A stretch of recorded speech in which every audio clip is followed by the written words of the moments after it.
In St. Petersburg in 2006, economic ministers of Brazil, Russia, India, and China decided to create a group now we know as Brics, Brics family, which became a very powerful and influential institution. Everybody was not understanding BRICS, how BRICS economies will unite, how very diversified culture, economy, language, currency, law, everything is different. How it will unite? This was the question in everybody's mind. But our faith and, it was universal. So things were moving. Love is the best government, love is the best policy, and love is the cement which connects the people heart to heart. So I always work on the basis of love. That time USSR provide the technology, tractors and good seeds. So that is the time, and in defense sector USSR give full support to India. In space sector in 82 we got support, and our space scientist Rakesh Sharma visited to space with Russian spacecraft. So, and currently we know that in nuclear energy Russia supported, and currently during war also Russia gave oil to India. How many similarities have you found between the Indians and the Russians? First of all, I find very common lifestyle between Indian and Russian. We all like chai. Yes, Very true. And Indian ladies and Russian ladies love to cook for their families. This is also very important, because when lady is cooking for the family, so her love transforms to the family members, and it unites. Zvezda Holding presents Dynamic Spectrum Talks now.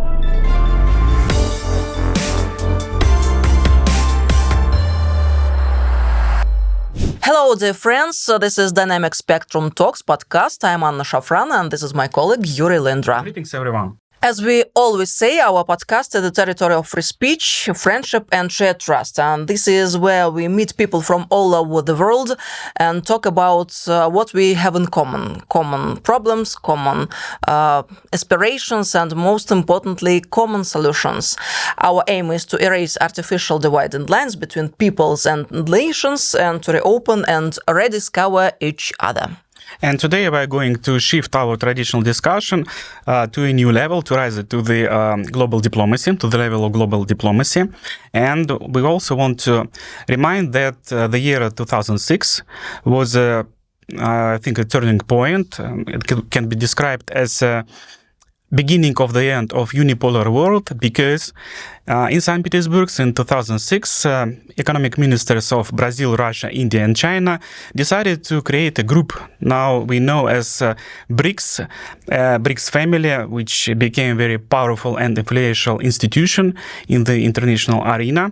And to talk about the common values of the Brics family, we invited Ms. Purnima Anand, the president of the Brics International Forum. She represents not only the institution itself, but also a distant and heartfelt India. It's a great pleasure, Purnima, to welcome you in our studio. Hello, Purnima. Thank you, spasiba balshoye, and good afternoon to all Russian brothers and sisters. Let's start at the beginning. You are the president of the Brics International Forum based in New Delhi.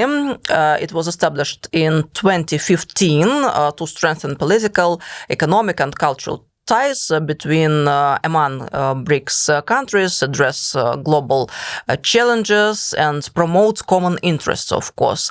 The forum's mission includes strengthening partnerships among BRICS countries, increasing their global influence, and contributing to a more balanced and equitable international system. It focuses on areas such as trade and investment, technological innovation, environmental sustainability, and social development. Sounds very impressive. Could you please tell us, first of all, what are the main achievements or success of your activities, and what are your current priorities within the forum? Thank you very much for your good words about BRICS International Forum and BRICS Group. BRICS is really becoming a very important group in whole world. And in the beginning, when I initiated my programs in BRICS International Forum, we didn't know that we will get such a big success. I was working in World Bank and I knew about Western economies, how they are getting funds and how they are investing funds in Africa and Asia.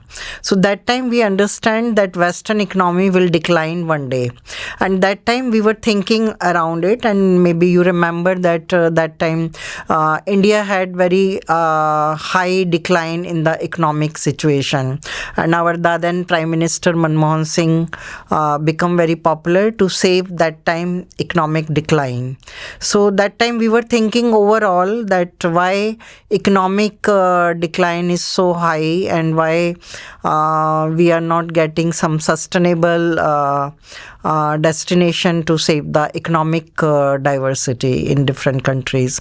So when we were thinking from Goldman Sachs, we got the sound that BRICS economies will rise.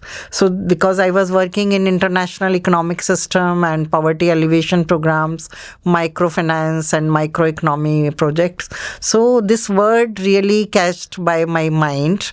And maybe you can say that universe wants that game changers should be directed by the universe. So that word inserted into my mind, BRICS. So I was continuously did my analysis, research and discussions, dialogue with different personalities of the then time for the development of BRICS. Initially it was very difficult and everybody said that, and I decided to leave the World Bank and we decided to work in independent economic system. So everybody said that this is not right decision, but universe directed and I followed the instruction of universe and I initiated BRICS International Forum idea in 2008, and fortunately I got success and I heard that first BRICS summit is happening in Ekaterinburg, and we tried through our limited resources to contact our government, and fortunately I got opportunity to come Russia in 2009 in India-Russia Friendship Program. It was organized by Dada and Rosotridnichesvu. That time name was different. So we were not able to enter in the Prime Minister group, and our Prime Minister Manmohan Singh visited to Ekaterinburg. It was first summit and it was SCO program also. And that was the first phase when we understand that BRICS get the right path and BRICS will grow. So after that, struggle was very difficult because everybody was not understanding BRICS, how BRICS economies will unite, how very diversified culture, economy, language, currency, law, everything is different. How it will unite? This was the question in everybody's mind. But our faith and, it was universal. So things were moving. And in 2014, President Putin visited to India, and that time our Russian friends and Russian groups asked me what new we can do. So one of our group came from youth ministry and Russian Union of Youth. They asked me that let's do something in Eurasia Youth Initiative Program. Then I said first time, let's do BRICS initiatives. We should do some programs on BRICS. So that time Russian Embassy and Cultural Department of Russia supported me, and with the support of our Ministry of Youth Affairs and Ministry of External Affairs, we initiated formally BRICS International Forum.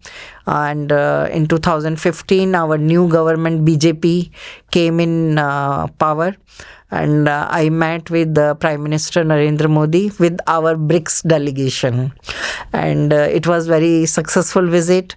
And I was able to transform what BRICS is to our Prime Minister. So that was the official beginning of BRICS International Forum. And after that, continuously we are coming to Russia, China, South Africa, and all BRICS summits. And mostly we are promoting youth programs, because if youth will unite, our future is safe. So I always try to initiate youth programs, university collaborations, and international and BRICS youth initiative programs for BRICS International Forum, and we are getting very big success. And in 2017, a very big youth delegation came in Youth Festival Sochi.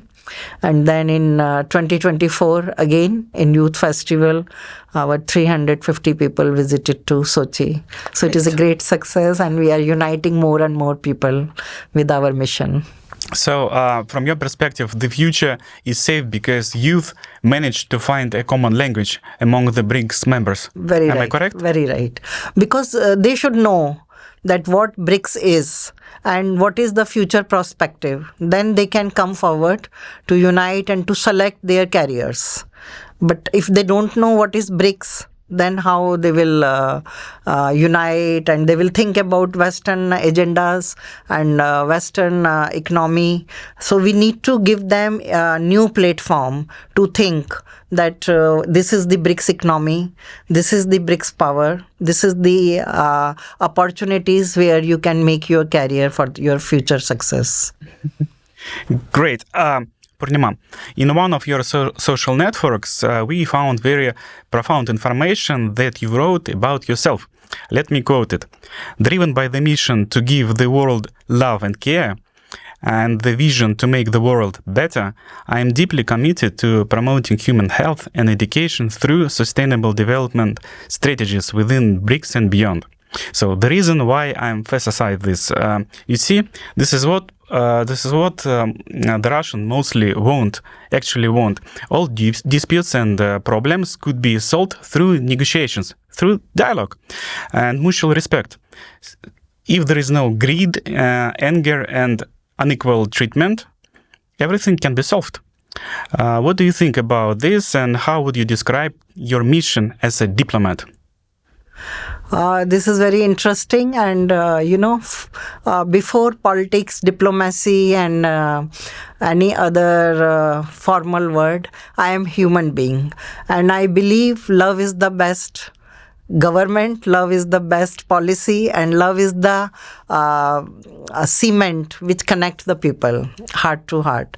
So I always work on the basis of love, how we can communicate with each other, and how we can bind different forces with love.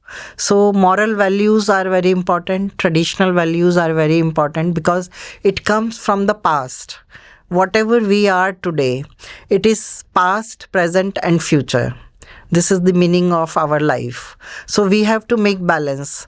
So that's why always I feel that whatever we are doing, we are coming up, and whatever we are presenting to the humanity, we should work with love, care, and responsibility. Our Mother Earth is very beautiful, and all human beings have right to live here. That's why we always promote that we should come up with the responsibility with Mother Earth, with nature, and with human integrity. This is something that is hardly to be found on the West, because they most focused on the technical aspects of life. Eat, drink, consume, work. This is it. So no extra space for love, for the feelings that makes human being, which separates us from the animals, let's say. For them, in whole world, people having love feeling, but in Western world, race with time and money is very high. That's why they are living their values. Some people, good people are everywhere in West also, but the government agendas and government policies also make the human being accordingly. Right. So it is also a responsibility of governments to give the right path to young generation, and to give the right understanding. This is very important. If we will say that Western agenda is that for their needs, they grab everything from the Africa and Asia. That was not right approach. So they should think in integrity and with love and affection and care with whole world. Whatever they need is not final. Whatever whole world need, this is important. So that is the difference, and I hope they will also understand. After all, we all are human being and we expect integrity and harmony in the world. Let's continue this topic. A few days ago in Moscow, you launched the signing ceremony of the International Declaration on the Protection of the Family, aimed against the destructive neoliberal ideology. The signatories were public organizations from Russia, Belarus, India, Serbia, Kyrgyzstan, Georgia, who consider the weakening and destruction of the family an existential threat to humanity. The initiator of the declaration was Patriarch Kirill of the Russian Orthodox Church, who proposed to adopt a conceptual document that would unite peoples and countries regardless of their religious views, cultural peculiarities, way of life, but sharing views on the fundamental human values inherent in the moral nature of man. So we are talking about a single moral law based on love, where the family is foundation of the state and human society. Yes, and during the ceremony, you delivered a very powerful speech. Let me quote a part of it.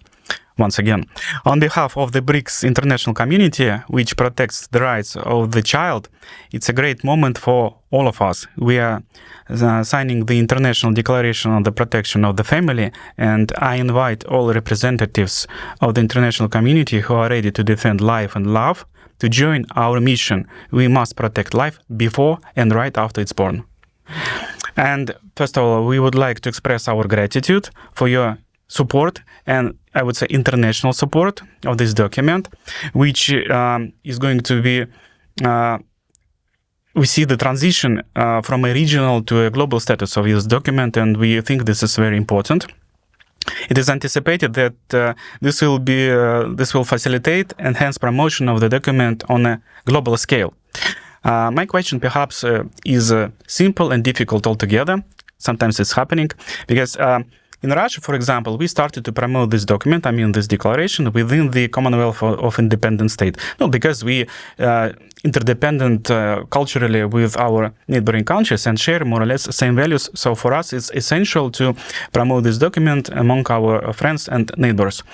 How do you think? What are the prospects of this declaration, of its possible promotion in your country, in India, and in the countries which surrounds India? Because as we know, India is a global leader and some sort of a beacon and spiritual reference point for your neighbors. What do you think of future of this declaration? Can it be expanded and promoted in your region and in your countries? First of all, it is my highest pleasure when I receive invitation about this declaration signing from His Holiness Father Fedor Lyukhanov. And when I studied that His Holiness Mr. Kirill is announcing it's such a big and important issue on this earth in current time, because from COVID, I am observing that the rate of birth is declining and rate of death is increasing. So if you will feel slowly, because death rate is increasing because natural calamities is there, floods are coming, fire is happening, or some earthquakes are coming and COVIDs are coming, okay. So death rate is increasing and birth rate is declining because first of all in Europe, first we should take Europe, because the birth given by the women is continuously declining due to the law of abortion and high competition, commercial life. So this is the become lifestyle, and there is no space for love. There is no space for family. Only competition, commercial life, and running all the time. So as a human being, we need to understand that where we are going. Now everybody is talking about artificial intelligence, robotics, but where's the feeling of humanity? So when I received this declaration program, so I really feel myself that I am getting really very good initiative to sign this declaration, and maybe I will become game changer to protect the life, protect the humanity, because we need to give opportunity to all human beings to live happily on Mother Earth. So life on Earth is very important, and it values to us. And after our life, what is most important is nature, environment. So what we are doing, we are making imbalance between nature and life. So if really humanity wants to sustain, we need to understand all the values of environment and life and love. And this is the, how this wisdom can come through the spirituality. Like Father Kirill and Father Fedor initiated this project. And last year I came many times to Russia during Brics summit. And I heard about President Putin announcement for the family protection. And he declared 2024 as a family year. So this gives us message that there is a need to protect our families, to give right to birth. Because due to abortion law, nowadays ladies kill their own children. Mother is killing, father is killing their own child before the birth. So this is not humanity. So when man and women, and first of all, there is a problem in Western laws, in American laws, they created multi-sexual announcement. But as we feel that there's only male and female in humanity. Multisexual understanding is very difficult, because I think in America more than 22 type of sexual sections are there. To be honest, 79. 79? Was until recently. I cannot understand transgenders and so many. I also see no difference, but they somehow define 79 different, let's say, genders. Yeah. But after signing this declaration, as I understand, President Putin and President Trump is on same page about family protection. So this is one good news, and I feel proud after signing this declaration that we are also part of a responsibility to save the humanity on Mother Earth. So I think this declaration will get more values in international frames, and I will try my best to interconnect with my international friends, civil organization, and youth groups, because youth are the game changers, and they know, and we need to give them right path. This is very important. I am moving towards second inning, and this is my responsibility to tell young people what is right, because they will understand after 30 years. But today I can see what happened during last 50 years. I can give them more valuable and more deep knowledge. So I feel we will play our role and responsibility in fair way for the benefit of humanity. Thank you very much for your position for this issue, because it seems that now we are making the history. Something is changing, and it's good to realize that you are a part of it somehow, that your efforts is also contributed some impulses to further changes. Thank you. Spasiba. Now I propose also return to the Brics once again. You see, in the past I was a diplomat, so from a certain perspective, your colleague. Now I am retired diplomat, but in any case, something inside me from my past wants to ask you the following question, a small one. As you know, a lot of economic alliances, especially established within the Western environment, within the West in general, they are contradicts to the key principle of the Brics group. The key principle of the Brics group is equality. The Brics has no headquarters or a charter as a typical organization. It's more like a family, we already highlighted in the beginning. And the countries within this group try to create a sustainable economic environment for all participants on equal basis, on equal ground. Unlike Western countries, Brics do not offer loans or benefits in exchange for sovereignty or independence. This is a good story. Purnima, please tell us more about evolution of the Brics group, of the Brics Union. How has it changed over time? And what are the main objectives today? And basically, what is Brics today? This is very important for me that I am answering on this, because I am working on Brics since long time and I am continuously working.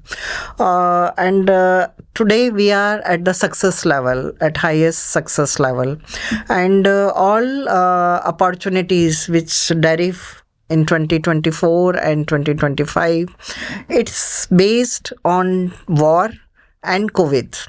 So these two things give more multiple progress in the Brics group. So I feel that our first base of Brics Union is equality and respect to each other. This is the key basic idea in the Brics group, and more and more countries are interested to participate and to become the member of this group. So this is the result. What is happening in the Brics community and Brics family. I always say Brics family. So from 2009 till 2024, we observed that initially people were not understanding Brics empowerment. Now everybody understands, and it is a turbulence time. Especially in the economic structure, every country is having a problem. All governments are having their own burdens. How to sustain, how to give sustainable environment for the growth of people, for the growth of economy. So Brics is coming up with new intentions to give equal right and equal opportunities to grow together. So in this umbrella, we can see that how Brics countries are coming up and what is the need of neighbors, what is the need of other countries. Like Russia is very rich in oil and gas and energy sector, and India is very good in labor, handicraft, agriculture. So where we can unite, like China is neighbor of India, and during last 75 years, mostly we are having disputes or at the border. But under the umbrella of Brics, we are sitting together and we are searching new opportunity for new dialogue for the cooperation. When we are sitting under Brics program, Chinese people have to talk to India and Indian people have to talk with China. And we have to sit together, dialogue together, dinner together, excursion together. So we are becoming friends. And people-to-people dialogue is happening under the umbrella of Brics.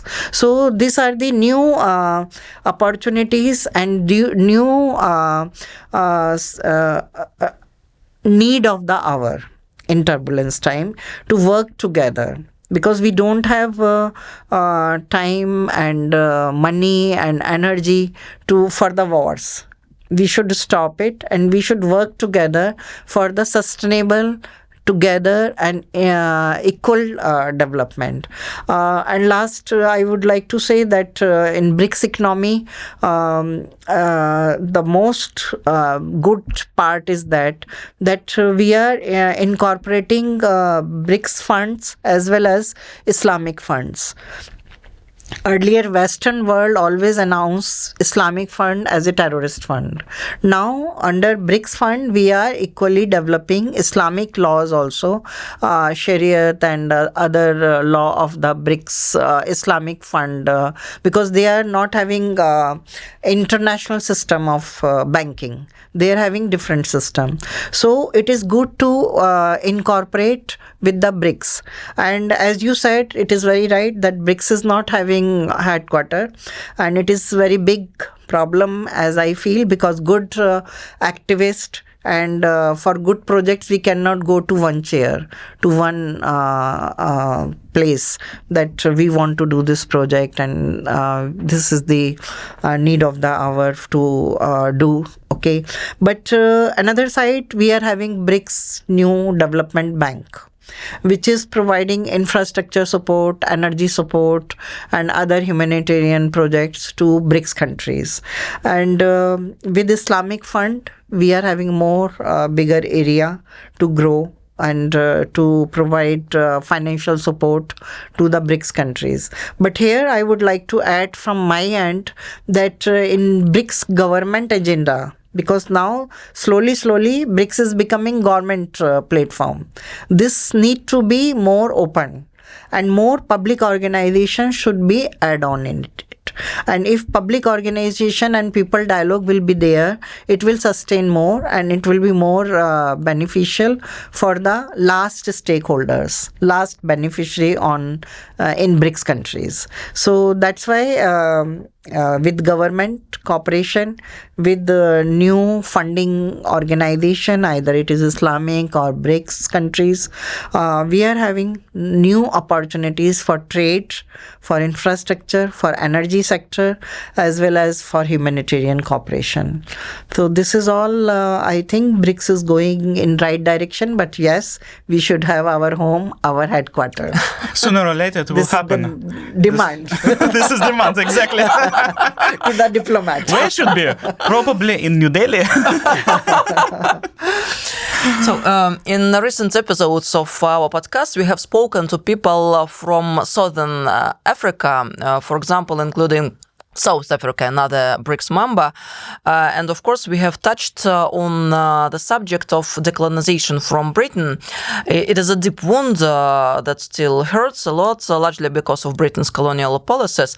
We know that the UK simply siphoned off resources without any concern of the development of social institutions, industry, infrastructure. This was the case with old British colonies. India only became independent in 1947. How has country changed since then?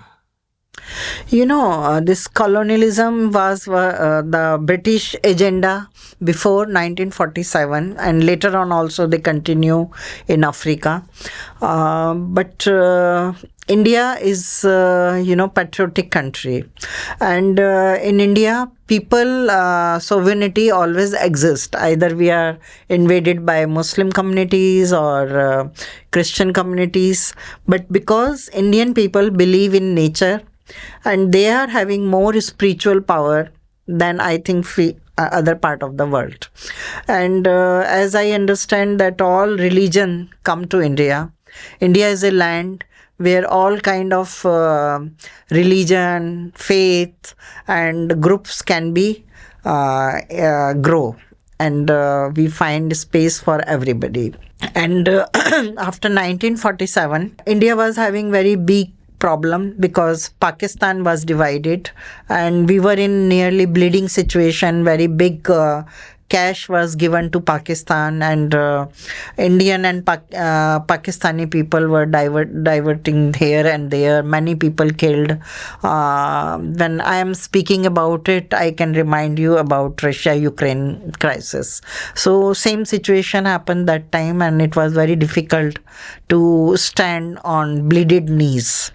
But Indian government, the then government and people of India tried hard to overcome as an independent nation, and they got, of course, support from the neighbors and very big support from USSR, and that was very difficult time because in agriculture we were having difficult time, and even once I know because my father-in-law was in the ministry that time, and we were not getting grains, wheat, and it was coming from America, and this was the grain type which they throw in the sea or they were giving to the pigs.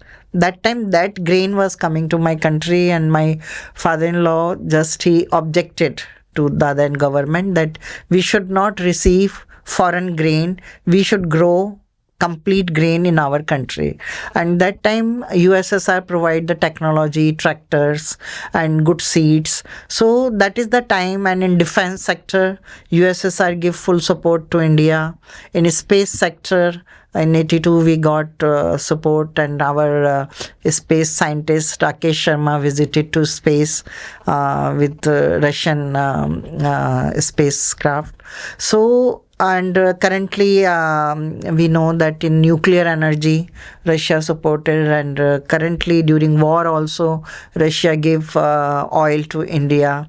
So this is all cooperation between Russia and India, and Indian economy today is at sustainable stage with the neighbor friends support and USSR support, and no doubt Europe also supported, and American some organization and collaboration is there. So we are having equal balance between West and East, and India always try to be a non-aligned country. And during last 75 years we had good and bad time, and many earthquakes, many floods, many different problems came, and the union of Indian people is always proved that they are patriotic, they are spiritual, and they are having capacity to overcome during last 75 years. And last year we organized G20 conference, and whole world came, and this is showing that Indian people and Indian government is growing continuously under all pressures. And this year, let's see, we are planning that we should organize in a way that all international community, trade, politics and religious harmony should be derived from Indian empathy, because recently we are celebrating the biggest event on this earth, Mahakumbh. So millions of people are traveling every day. We are having casualties also, but the enthusiasm of the people to reach such a high level spiritual one place, Prayagraj, is the highest. All international communities also visiting there. Many Russian groups also came. Chinese groups are coming. All countries are participating in this program. So this is the highest program of human integrity, and you can see diversity there, and it is near to river where 3 rivers are connecting at one point, and this event is happening after 144 years. So this is very important, and through this event we can show what we did during last 75 years and what is the strength of Indian people towards humanity. Your progress is impressive. Thank you. To be honest. Yes. This is a joint effort of all Indian brothers and sisters. And in the studio, we always ask our esteemed guests about their daily life or national traditions they follow, and suggest to compare from this perspective the Russian lifestyle. How many similarities have you found between the Indians and the Russians? First of all, I find very common lifestyle between Indian and Russian. We all like tea, chai. Yes, very true. And Indian ladies and Russian ladies love to cook for their families. This is also very important, because when lady is cooking for the family, so her love transforms to the family Agree with you. members, and it unites. Okay, so nowadays culture is changing, everybody goes to restaurants and outside, but I know the families who are liking to eat together in the family, in the home. So this is one similarity I like between Russia and India. And in my daily life, I prefer to follow the tradition because during last 75 years, as we are discussing, Western influence entered in our country in all sectors, in culture, in daily life, in politics, in our family values. Because earlier Indian families were joint families. Now some people wants to live separately, together, without marriages. So this we don't feel it is right. We give values to the tradition and we want to sustain our joint family system. Because if man and woman, husband, wife is working, so grandparents can take care of grandchildren. Instead of servants and maids, it is more better that grandparents should transfer the values to grandchildren's and they can complement to each other. Because grandchildren need more experience from grandparents and grandparents can transfer more love to grandchildren's. And meantime, father and mother and husband, wife, they can focus on their work and for their family development. So this kind of traditional followings are important. And in our religion also, we always observe that joint families are more successful, more better, and they transfer more responsibility values in new generation. And such children are more intelligent who live in joint families. They are more active because at every moment they are having some support. Maybe from grandmother, from grandfather, from father, from mother, from auntie. So these communications are more important for the brain of who is developing, who is growing in this world. And he also face confidence, support on this earth, that he is having some people behind him, family. So that values. And I feel that all these depressions and nowadays people are diverted on drugs and other method to secure their life and to secure their confidence value is not required if you are having good joint family. So to save young generation from drugs and negative things, joint family is required and traditions required, and we should have good festivals where we can celebrate our life on this earth. This is what unites us. Basically, this is the common ground that exists between our peoples.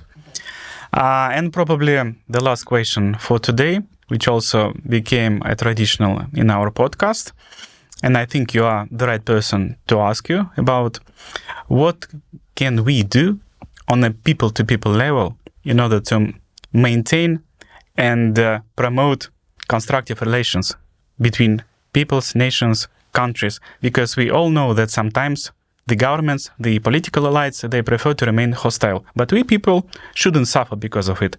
So what can we do in order to build bridges and establish friendly ties? This is my part where I am working the most. People-to-people contact and people-to-people dialogue and power of the people. You know, all governments now we say is about democracy. Okay, so what is democracy? It is a people selected by the people.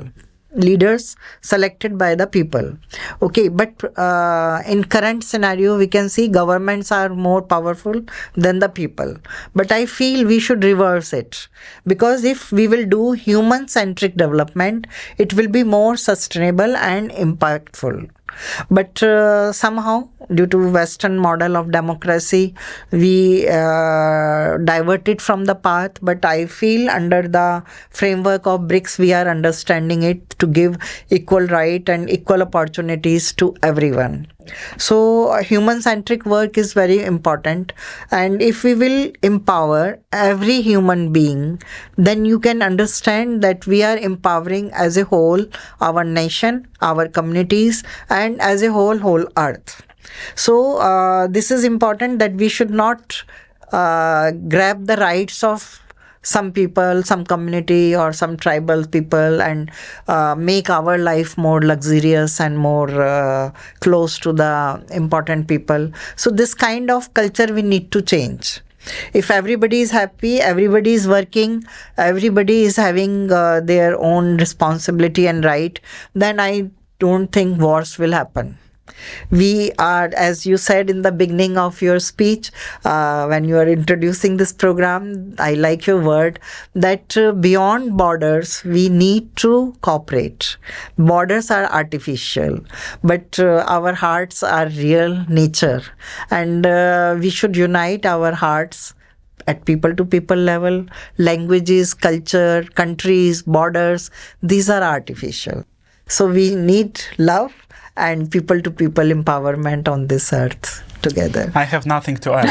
Only love. Perfect conclusion Only. of our discussion.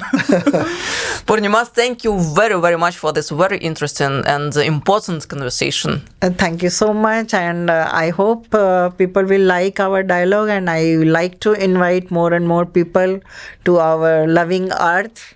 Definitely, And, we will continue our discussion when you are next time in Moscow. We will ask you again to join us in the studio. Thank you very It much. is very interesting. Spasiba большое. Thank you. Thank you.